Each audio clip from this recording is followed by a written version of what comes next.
The Gilded Yunc, an examination of an occult fraternal society introduction among the numerous secret fraternities and esoteric associations that emerged in Europe during the early decades of the 20th century, an organization commonly referred to as the Gilded Yunc. Owing to the scarcity of reliable documentation and the clandestine character of the society itself, much of what is known concerning the group must be regarded as provisional. The available evidence suggests that the Gilded Yunc represented an unusual fusion of Masonic symbolism, occult philosophy, and political opportunism. Reports concerning the organization place its activities chiefly within Western Europe during the interwar period, though later accounts indicate a migration of members to the western regions of the United States. Origins and development. The origins of the Gilded Yunc remain obscure. Contemporary accounts indicate that the society first appeared during the 1920s among circles of intellectuals, students of comparative religion, occult enthusiasts, and self-described esoteric scholars. While the precise circumstances of its founding are unknown, surviving references suggest that the group sought to combine traditional fraternal structures with ritualistic practices derived from a variety of mystical traditions. The society reportedly established small lodges in several European cities. Membership appears to have been highly selective, drawing individuals from professional, academic, and artistic communities. Little is known regarding the internal hierarchy of the organization, though references to degrees of initiation and ceremonial advancement appear frequently in secondary sources. Activities during the Spanish Civil War. The outbreak of the Spanish Civil War in 1936 presented numerous opportunities for ideological and political organizations seeking influence amid the prevailing instability. According to several accounts, the Gilded Yunc attempted to establish relationships with various political factions active during the conflict.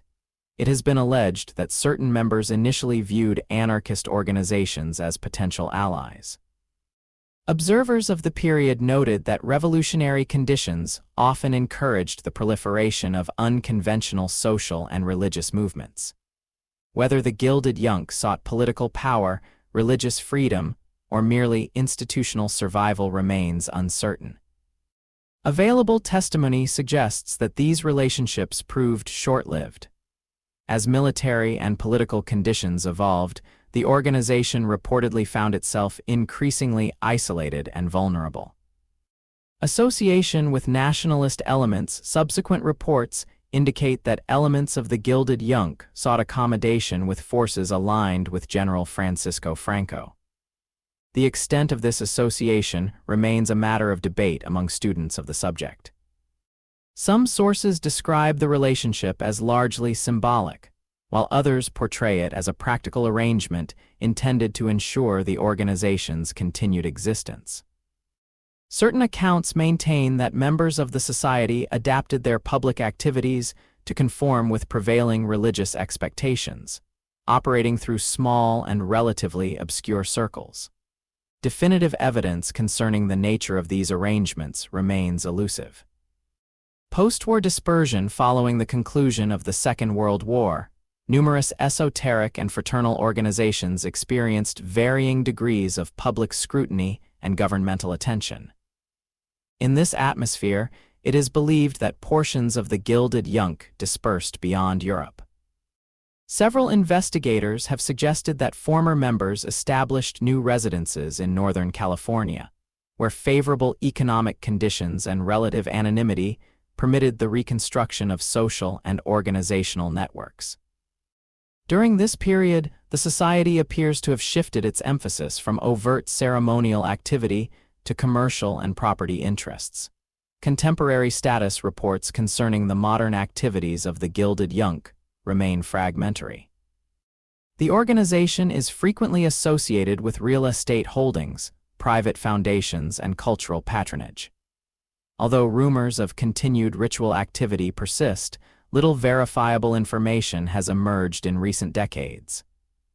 Students of secret societies have often noted that organizations of this type tend to survive not through dramatic public action, but through gradual adaptation to changing social conditions. If the Gilded Yunc continues to exist, it appears to do so in a manner consistent with this historical pattern. Historical significance, whether regarded as an influential occult fraternity or merely a minor and obscure esoteric association, the Gilded Yunc occupies an interesting place in the study of 20th-century secret societies. Its alleged involvement in political movements, its adaptation to changing circumstances, and its reputed migration across continents illustrate broader themes concerning the interaction of ideology, religion, and power. The student of social history must approach such subjects with caution. The scarcity of reliable documentation, combined with the tendency of secret societies to generate myths regarding their own activities, complicates efforts at objective analysis. Nevertheless, the Gilded Yunc remains a noteworthy example of the enduring appeal of esoteric fraternities in the modern age. Conclusion: the case of the Gilded Yunc demonstrates the difficulties inherent in studying organizations that operate beyond the reach of ordinary public observation. While many details remain uncertain, the available record suggests a society that sought to preserve its traditions amid periods of profound political and social upheaval. Future research may clarify the extent of its influence and the accuracy of the numerous claims surrounding its history.